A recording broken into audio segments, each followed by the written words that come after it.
Life, many times, our biggest weakness can become our biggest strength. If you are dealing with any style of adversity tonight, if you feel that you are being held back by something in your life tonight, and you just can't move beyond it, you just can't go forward, this gospel reading is for you. There was this 10-year-old little boy. He wanted to take up judo. So he asked his parents, "Mom and Dad, can you acquire for me judo lessons?" And they said yes. So his mom and dad called up the local judo master, a fellow by the name of a sensei. And he asked if he would take on his son to teach him judo. "Yes, bring your son down to my gym and I'll interview him." So mom and dad and the little boy went down to the sensei's gym, and the sensei looked at the little boy and he noticed the little boy had one big apparent problem. The little boy didn't have a left arm. So the sensei asked mom and dad, "What happened to your son's left arm?" And they explained that 2 years prior, they were in a car accident and a little boy suffered the greatest of injuries of the family, and he lost his left arm. And mom and dad asked the sensei, "Will that hold him back? Is that going to keep him from learning judo?" And the sensei said no. So the sensei took them on, and they were training for 5 months. The first 5 months, the sensei just taught this little boy just one move. That's it, just one move. Well, mom and dad were somewhat perplexed and puzzled, and they said to the sensei, "You know, you're only teaching our little son one move. Should you teach him more than just one judo move?" And the sensei said, "No, that's all he's going to need to know." For the next 7 months, the sensei taught this little boy, again, just this one move. At the end of 1 year of taking lessons, judo lessons, the sensei decided to enter this little boy into a tournament. On the day of the tournament, the first match, the little boy, surprisingly enough, won with ease. The second match proved it'll be a little bit more difficult, but again, the little boy won the second match. The third match for the little boy seemed an impossibility. The opponent was much bigger, much older, much stronger, much more experienced.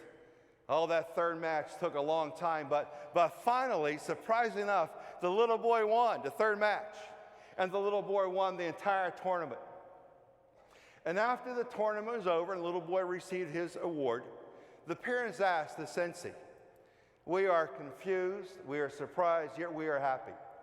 How was our little boy able to win this tournament knowing just one move?" And the sensei replied as follows.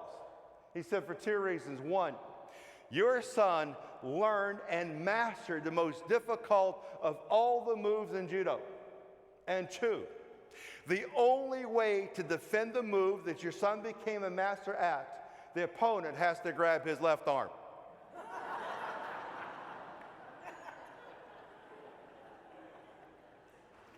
You see, in life, many times if we allow it, our biggest weakness to become our greatest strength. In life, if you have a challenge you're facing, a trial that you're facing, a struggle that you are facing, you can curl up in a ball, die and fade away, or you can say to yourself, "No, I'm going to stand up, I'm going to fight, I'm going to find a way to allow my impediment to propel me forward rather than hold me backward."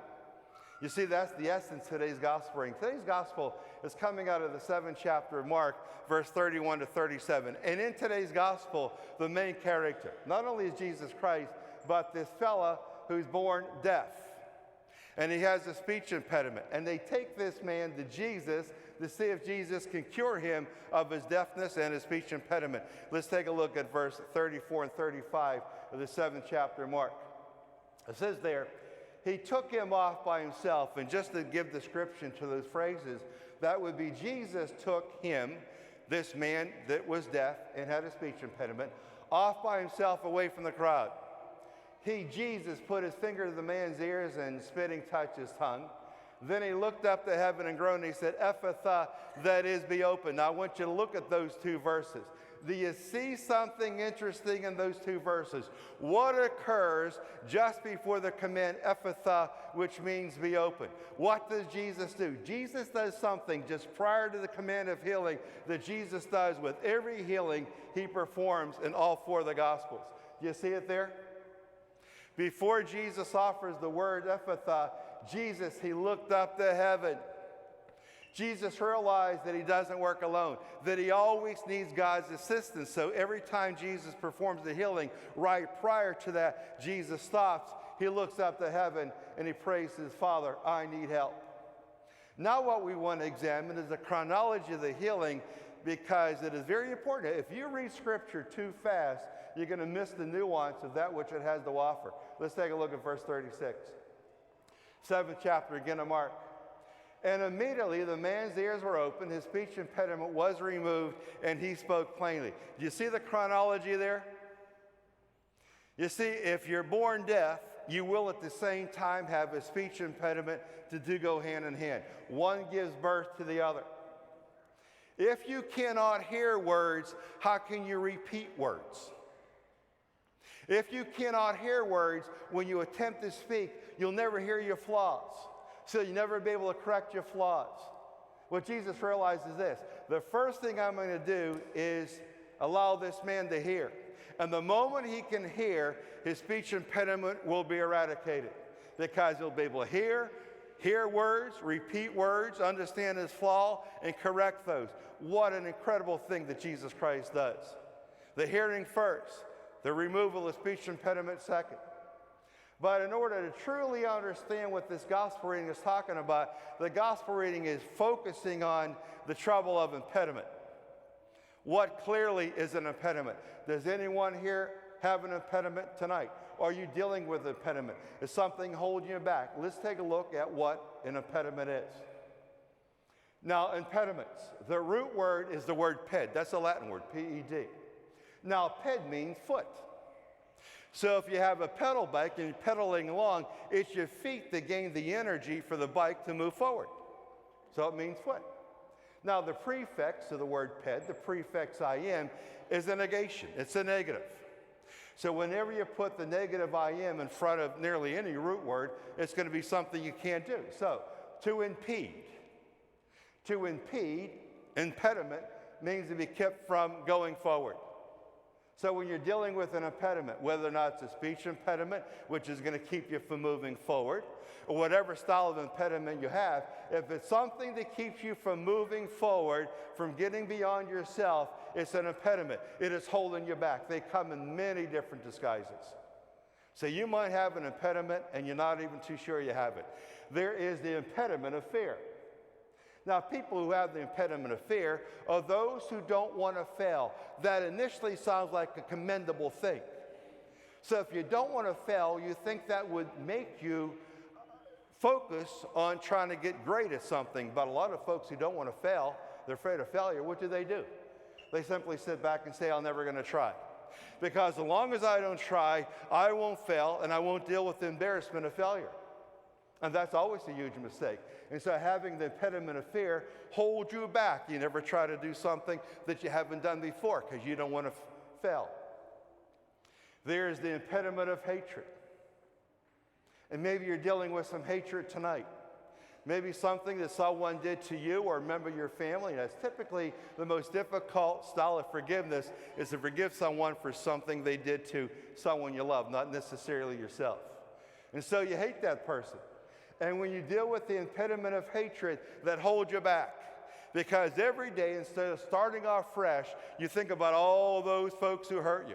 You think about the person who hurt you when you hate them, and you bring the past into the present and onto the future. That holds you back. That's an impediment. It keeps you from moving forward. There's the impediment of greed. And in today's society, with the materialistic world we live in, that happens for a lot of people.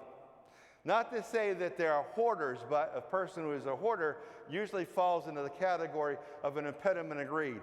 I can't enjoy what I have because I need more. I need more.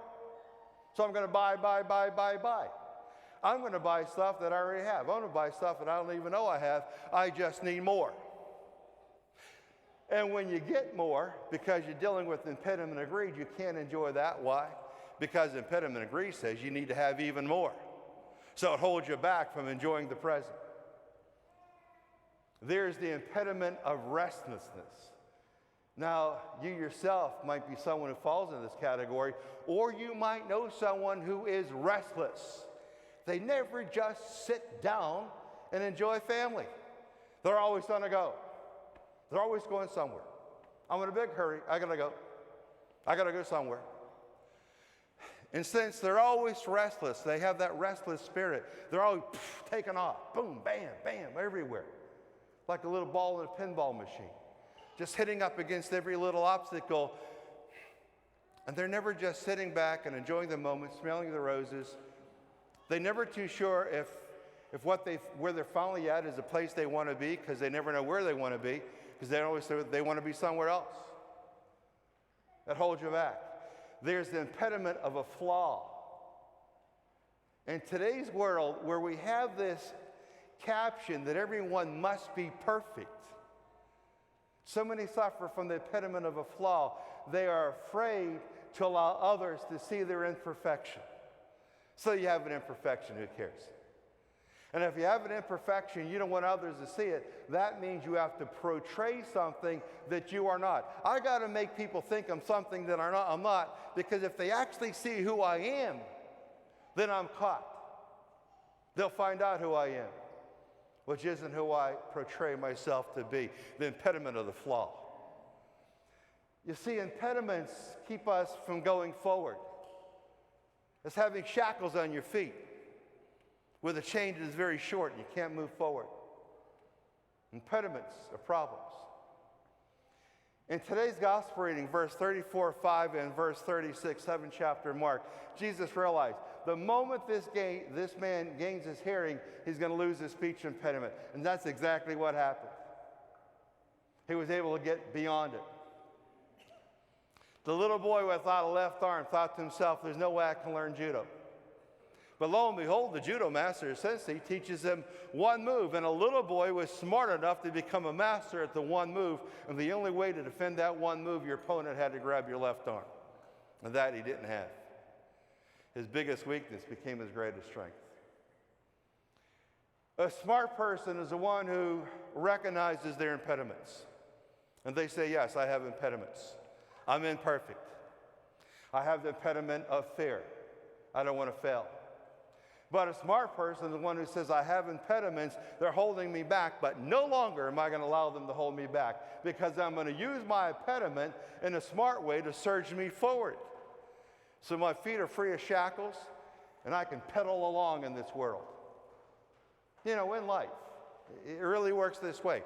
In life, every struggle, every trial, every challenge that you have, you can either curl up and die and fade away. You can stand up and fight and find a positive way to use the impediment that for years has held you back, to use it in a way that will now allow you to surge forward.